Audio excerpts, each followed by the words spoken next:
Agency Podcast with your host, Noah Ravoy.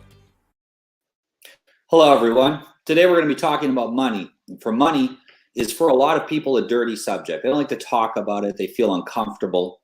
And yet they're suffering from money-related problems. Most people are living paycheck to paycheck.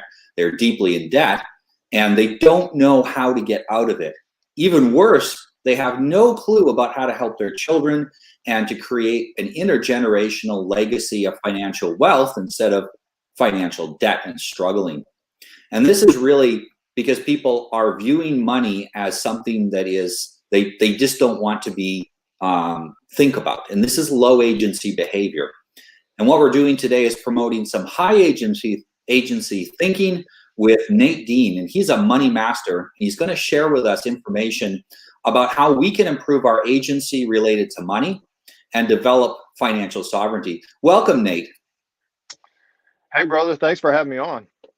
Yeah, it's great to have you here. I had a lot of recommendations on Twitter to interview you. A lot of people are saying, yeah, you got to get Nate on. You got to get him on. He's got great stuff. His courses are effective. Even some people that weren't specifically messaging to me were saying about, raving about the information that you'd given them, how it had helped them.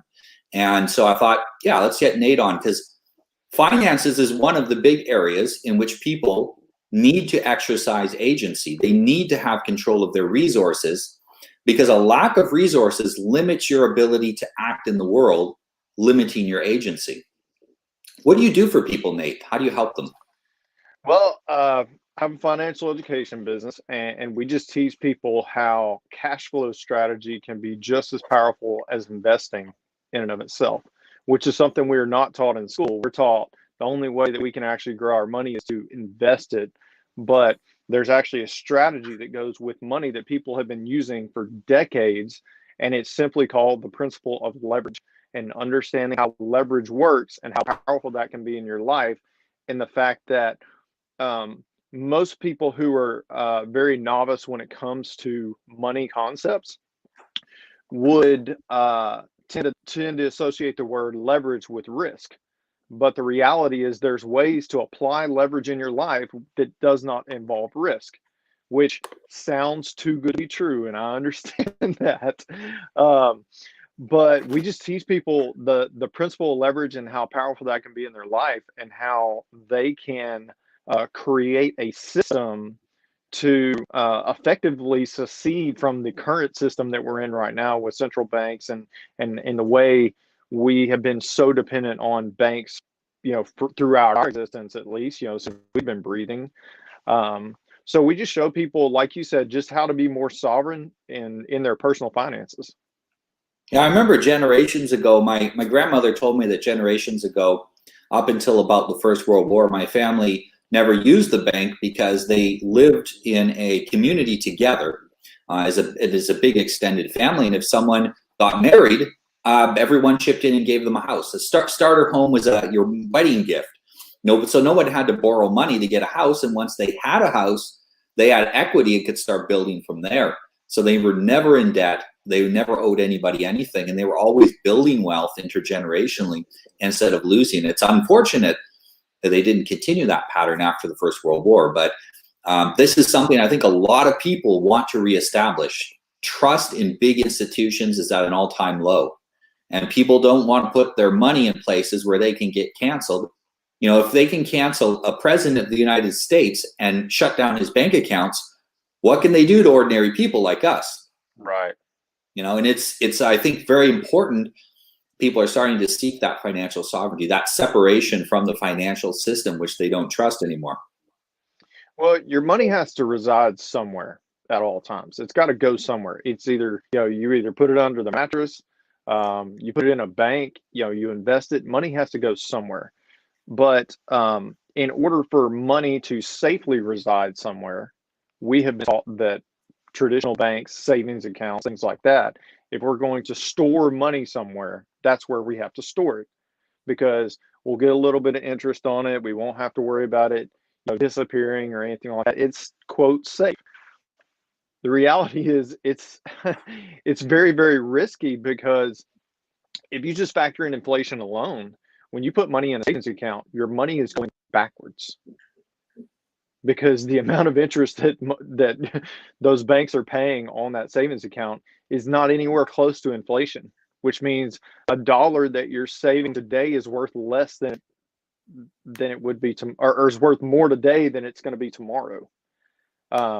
So Robert Kiyosaki says savers are losers, and that's what he means by that. You're saving dollars today that are going to be worth less tomorrow, and the more you save dollars that are going to be worth less, the more worthless they become.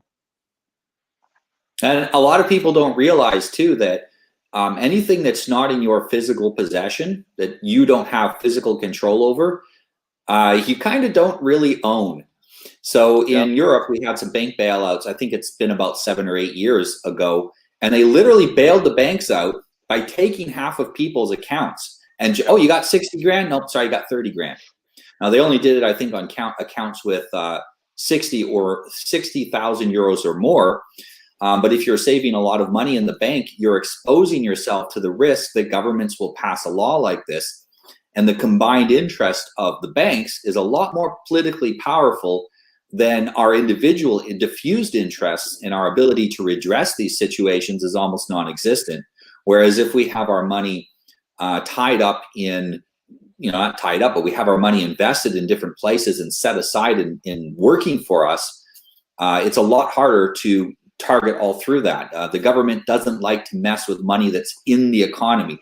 They like to mess with the money that's kind of stable, sitting somewhere, it's savings and things like this, because it doesn't have the same disruptive effect. Otherwise, they end up getting a diminishing return by taking money.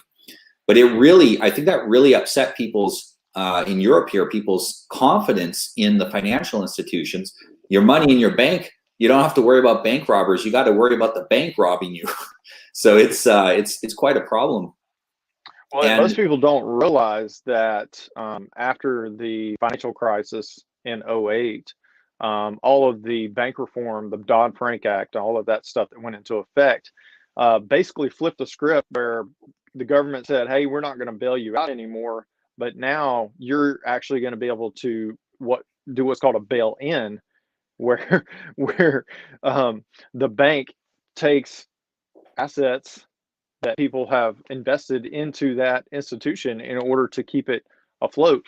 The reason banks don't go out of business is simply because of people's confidence in them. Because once confidence fails in a bank, the bank is done because of fractional reserve banking. And that's a term that more and more people are becoming familiar with, this idea of money just being created out of thin air. And there's an old term called a run on the bank that we don't hear very much anymore. But back then, that meant people lost confidence in the bank.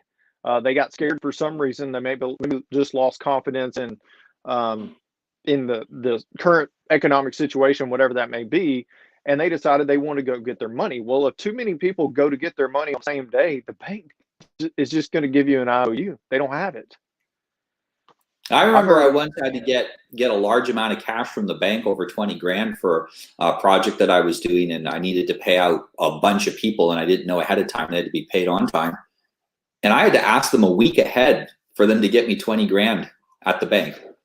And that's not that much money. You have 20 people come in looking for $1,000 so they can pay their rent and their groceries. And that's here in Europe. In the US, that's just pays your groceries for the month, and bam, that's gone. And it takes them a week to get that together. They have to special order it in because they don't actually have much cash at a bank generally. Well, you're right. In fact, just the other day, I needed cash for something and went to the bank, and I asked them ahead of time, how much cash can I get out? And they were like, well, you can get out as much as you need. And I just thought, no, that's not true. So unfortunately, they had what I needed, but it was such a small branch that I wasn't confident that they had it on hand. But fortunately, they did. So, but I know that if I would have requested a larger amount, eventually I would have hit that number that they would have said, sorry, we don't have that to give you today. Like, that's not possible. So the idea that you can actually, secede from the system and become your own bank. So to back up a little bit, we teach people how as I said, cash flow strategy can be just as powerful as investing. If people follow me on Twitter, they may have heard this before, but it's a very simple way to explain what we do. And I like to tie it to real estate. So just imagine for a moment that you buy a piece of property in a guaranteed growth market, and you build equity in that property that you have access to all along your life. But not only that, you have the ability to leverage the equity in that property to create your own personal line of credit that you own and control. Where in a normal situation, a line of credit at the bank, you would be paying interest to the bank, but you actually get to earn interest off your own line of credit, which is a crazy concept. Now, the good news is you don't have to invest in real estate in order to develop a system like that, and it can be scaled to whatever your situation is. So what we do is we teach people how to build their own private banking system that they own and control, that gives them the ability to earn interest off of every dollar that flows through their hands, whether they're spending it or saving it. That's very powerful. And I think, there's probably a network effect too if you're cooperating and working with other people doing this. Not only the sharing of information and the sharing of opportunities, but you can work together to take advantage of opportunities that you can't as individuals. And I really push men to get into fraternities, get into groups, start working with other men, even if it's informal groups. There's a lot of power to be had in that. Do you think that is also a way that people can start to use this this independence to then even take it a step further by working with others, Well, creating a whole parallel economy? well, yeah, and that really goes to a couple different levels. One is just with the clients that we're working with. We've built a community right now. I'm going to use a bad word and call it Facebook. So there's a Facebook group that we have right now. It was just the easiest way to get it set up. We're working on developing something else, but building a community out of like-minded individuals who are learning about this, utilizing this. And the whole reason that me and my business partner even decided to start teaching this concept was because we learned about it, we started implementing it, and we got excited about it. And we knew, man, more people need to know about this. And we're not the only people in the country teaching this, but there's not enough of us out there teaching it. So we just got fired up about it and knew that we could help a lot of people doing this. And we have. It's been a huge blessing to see all the different relationships, all the families that we've been able to help so far. All the little kids that we know one day are going to grow up, that we're going to be working with and helping them, because this is a generational concept. It's education that's going to be passed on from one to the next, and it's going to be impacting generations to come. So all of that is really important for us in building this community of like-minded individuals that are they have the same knowledge base in terms of the concept, but everybody's going to be applying it differently in their lives because there's different ways that you can use it. But also at the same time, the community that we wanted to create, our vision was, with it being a like-minded group, that as someone needs something outside of their scope of expertise, well, there's a community there of like-minded individuals that they could immediately reach out to. So for myself and my business partner, anytime we need something within our business, the first thing we think of is, which one of our clients could we reach out to get help with this? Because we want it to be that reciprocal relationship.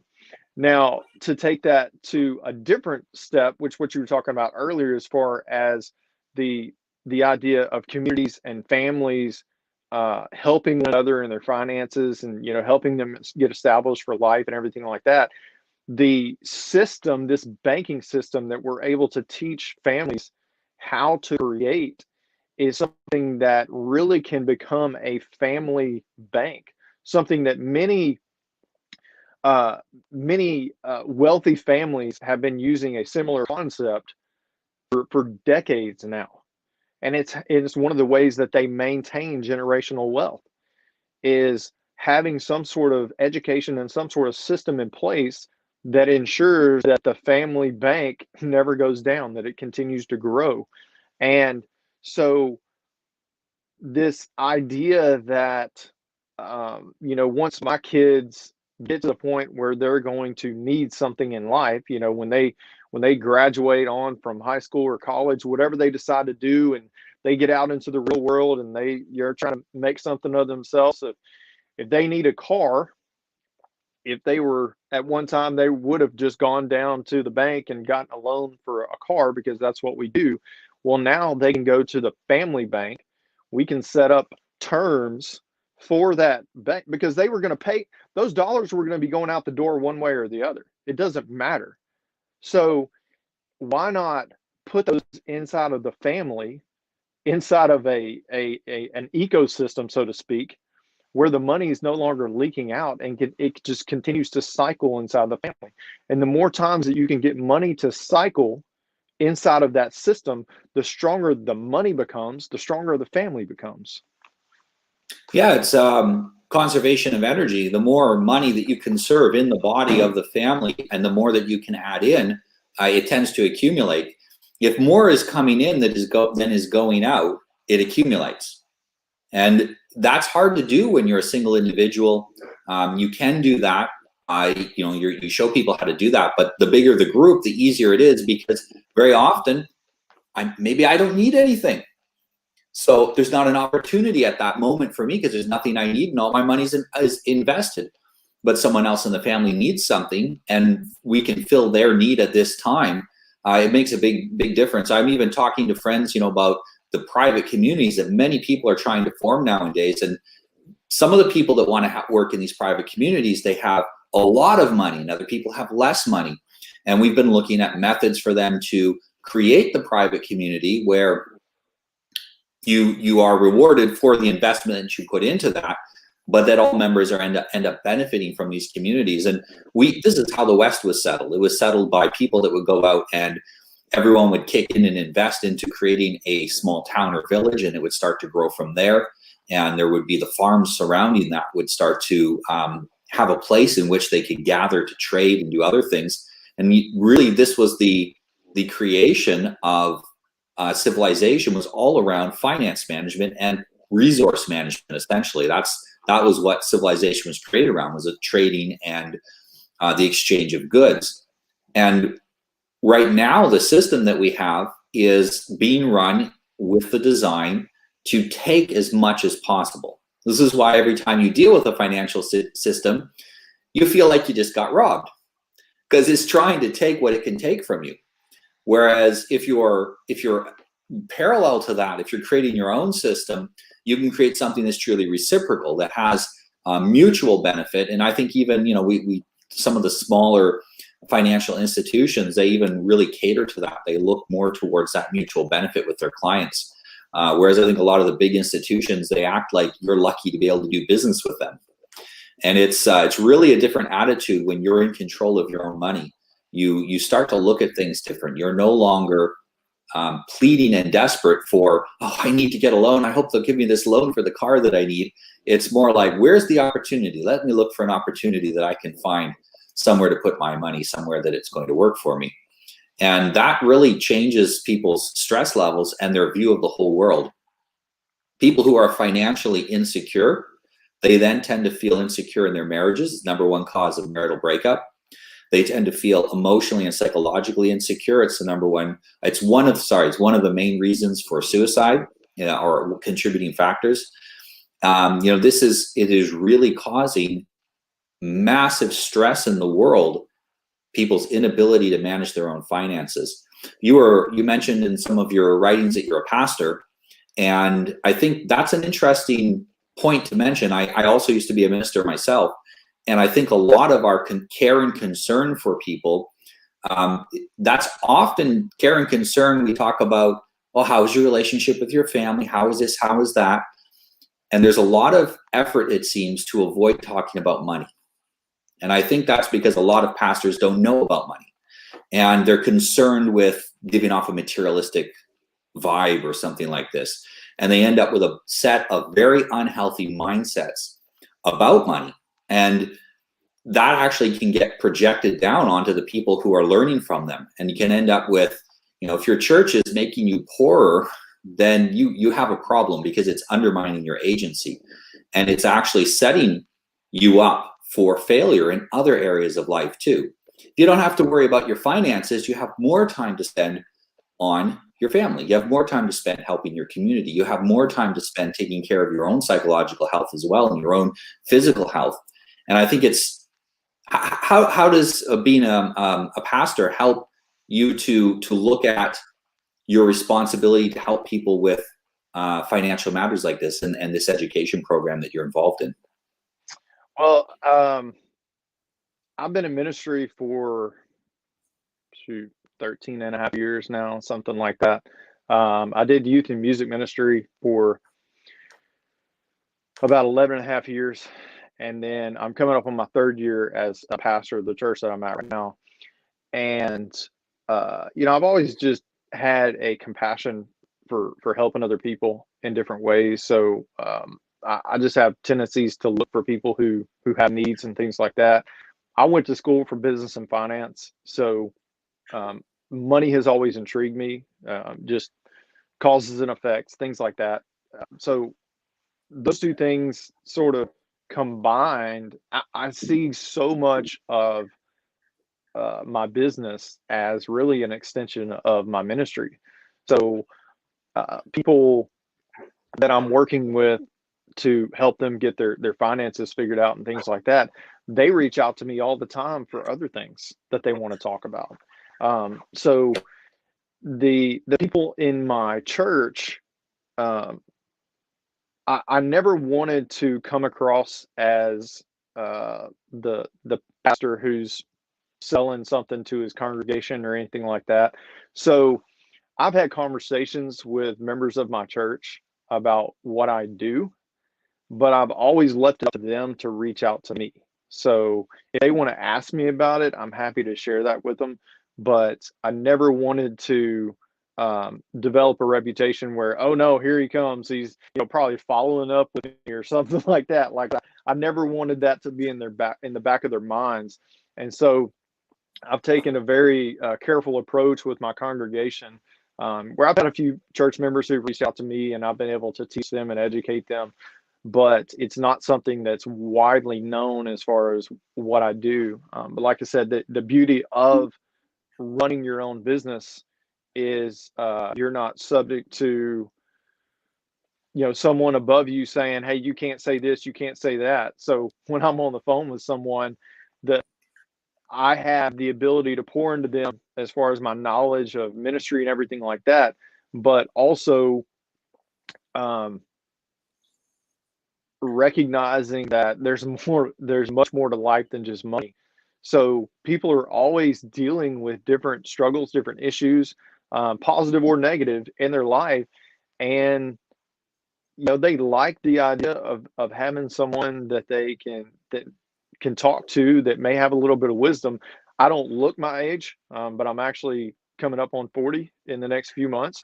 So it's funny when people originally meet me, they assume that I'm, maybe mid-20s, late 20s, 30s, something like that.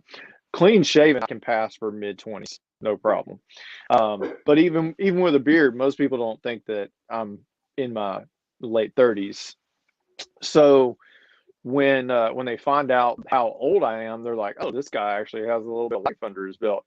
He's got a little bit of experience and things." And I've done a lot of different stuff and had a lot of different opportunities and a lot of different situations where I've been able to meet people and help them and relate to them. I lost my dad to cancer in 2012, so that's something that when it comes to death of a loved one, that's something that I can always relate to someone with. As rampant as cancer is, that's something that I have a deep tie to anyone else who's going through that. So there's all sorts of different ways that being a pastor, being in ministry has had an impact on my business and my ability to teach and connect with other people. Yeah, I would say about a third to 2/3 of my clients one of the issues that they're curious or they want to improve in their life is their financial situation. And when I ask them why, it's not because, oh, I want more money so I can buy more stuff. It's almost always, if I had more money, I could, spend time with my dying father, for example. And that's hard to do when you're in a 9 to 5 and you can't get out for a moment. Or, I would like to spend more time with my kids, or, I would like to take my wife on a trip, or it's usually some experience that they want to have with family, and they don't have enough money to make that experience a reality. They don't have the resources necessary. And so this is, I think, highly underestimated. It's not money for the sake of money. If you're rich and living like you're poor and miserly all the time, your money's not doing anything for you. The money doesn't exist so that it can accumulate itself. The money exists so that your life can be better, and so that you can have the experiences in life that are going to help you and make you happy and make those around you happy, and so you can make people's lives better around you. And because of that, it's such an important topic that people talk about and that they have a grasp and an understanding of. In school, you mentioned what we're taught in school about money. In school, we're taught by people who work outside of any financial system whatsoever. So teachers, they're not in a merit-based system. You get into the education system as long as you don't kill a kid. You're going to have a job for life. And I suppose if you do, they'll just move you around to a non-teaching position.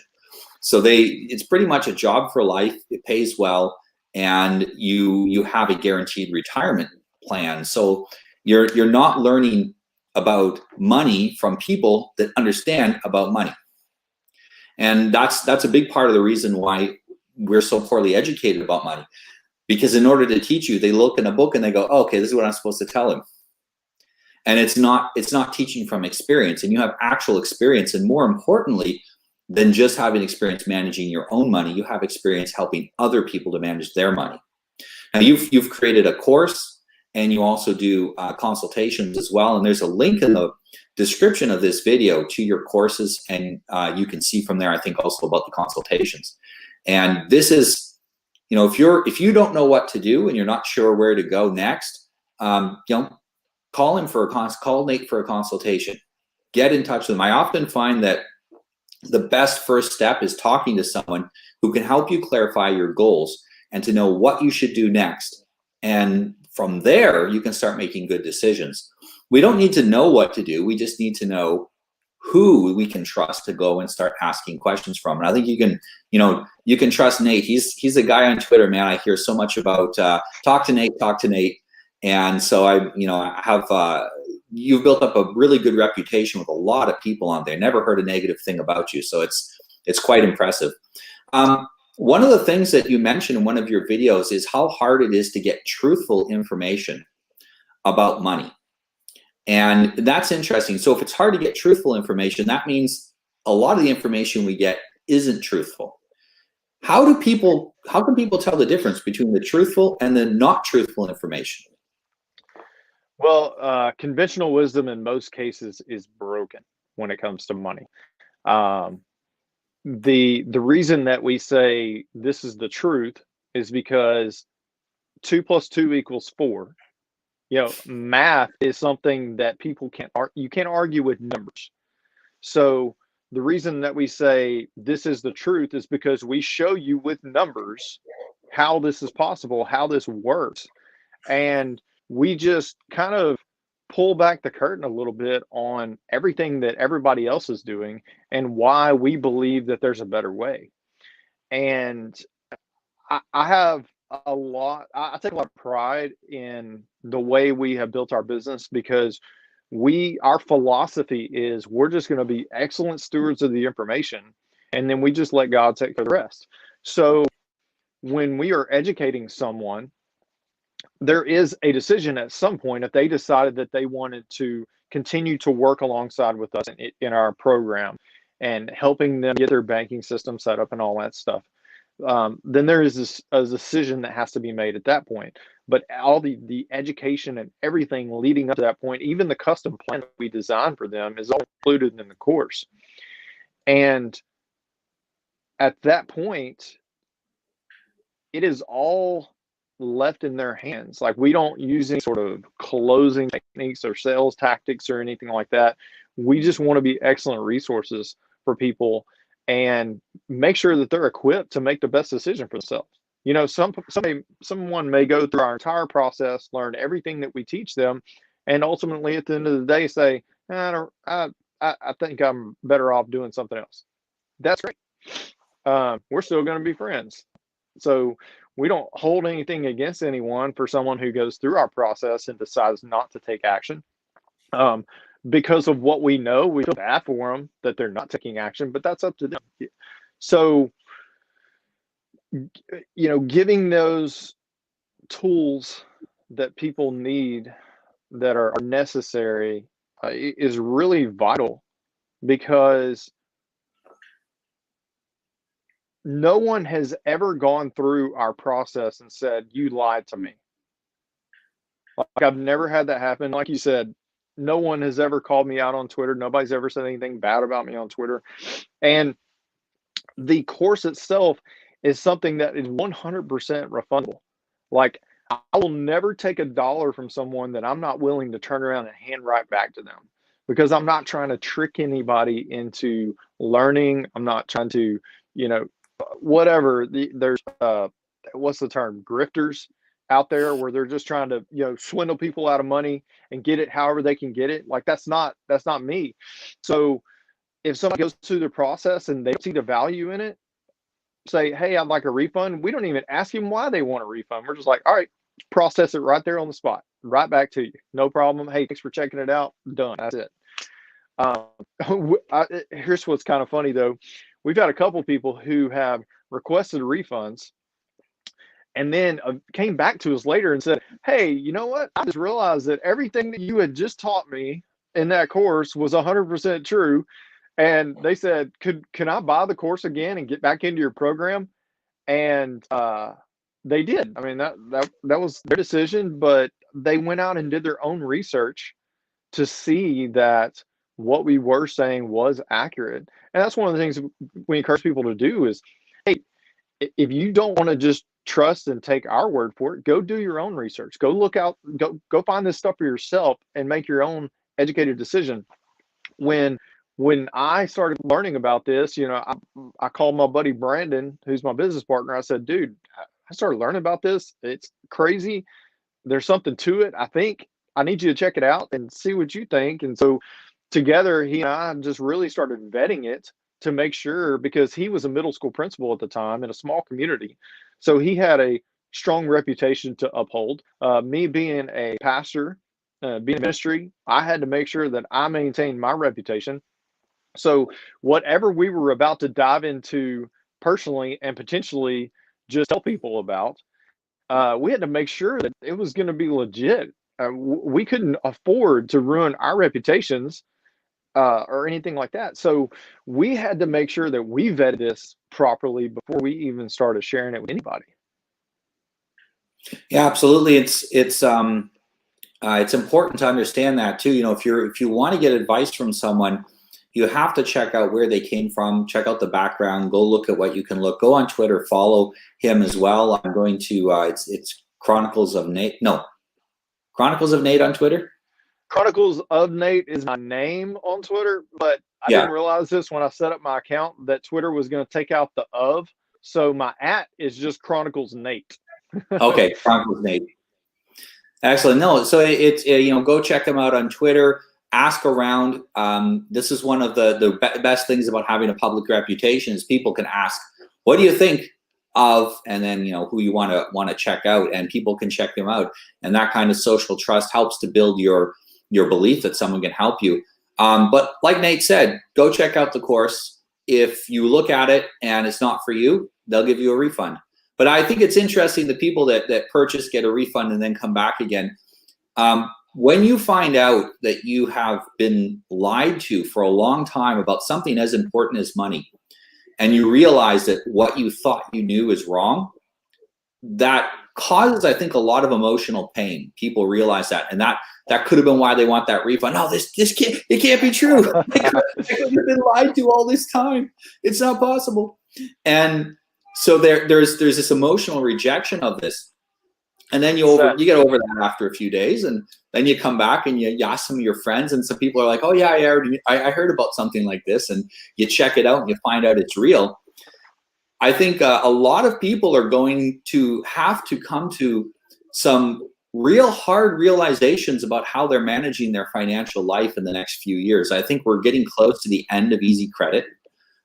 Interest rates can't stay zero or sub-zero forever, because it completely destroys money. And we're also at the edge of where fiat currency can take us at the moment.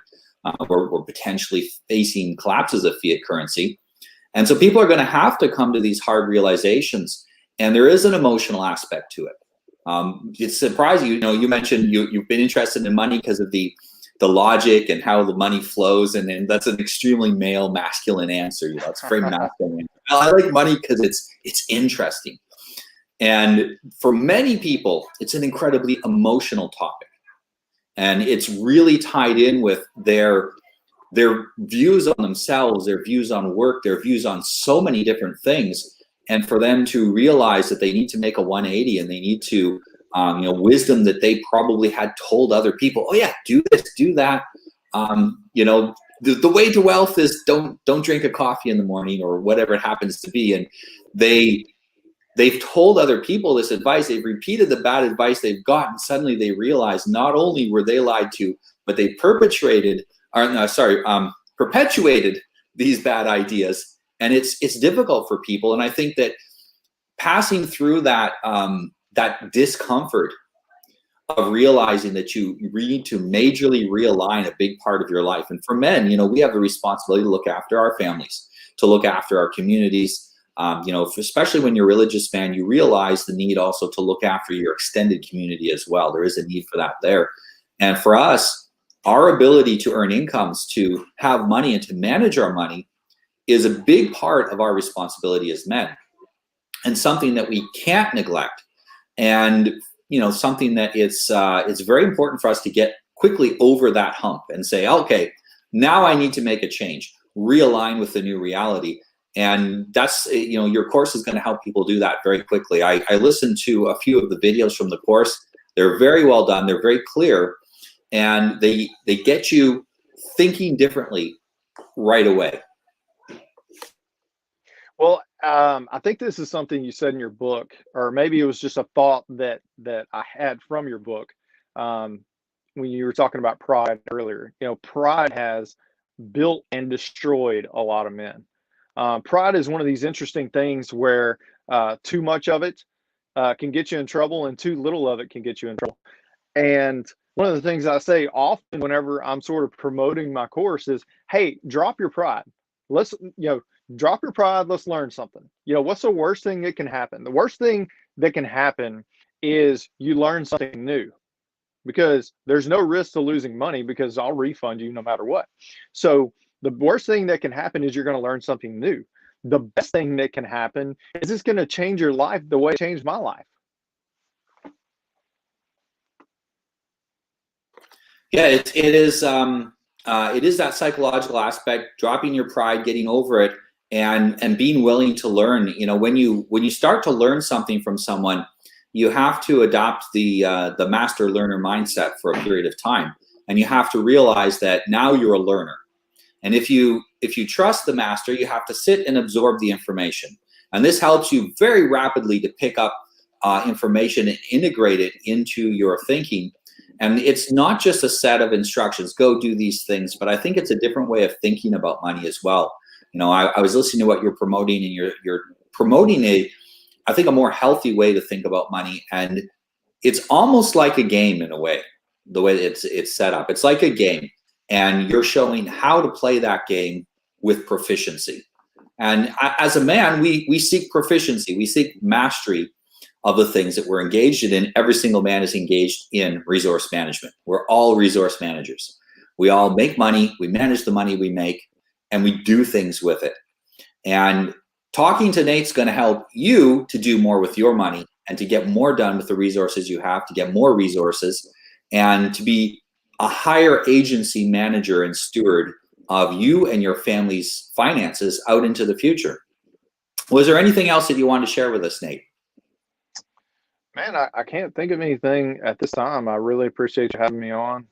It's always a privilege and an honor to be asked to come on and share. It's something I'm very passionate about, something that I have the privilege of teaching and educating people and talking to them daily on. So it's always something that's fun for me to be able to get that information out to other people. Yeah, a lot of the conversations I've had in the last year with clients and friends, and as part of groups that we're working to help each other, have been really overlapped with what you've brought out in this discussion and what you have in your course. And so I think there's a lot of people, this is the answer that they're looking for. This will clarify a path forward so that they don't have to reinvent the wheel. They have a place they can come and take a pattern and start going on it. Thank you very much for joining us today, Nate. Looking forward to in the future meeting you one day, and perhaps we'll have you on again and we can talk some more about money and finance. Thank you, audience, for joining us today. This has been an excellent episode to help you build your financial agency. Have a good evening.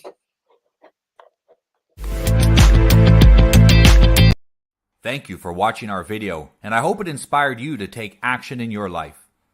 Please subscribe to our channel and like this video to get more agency building content.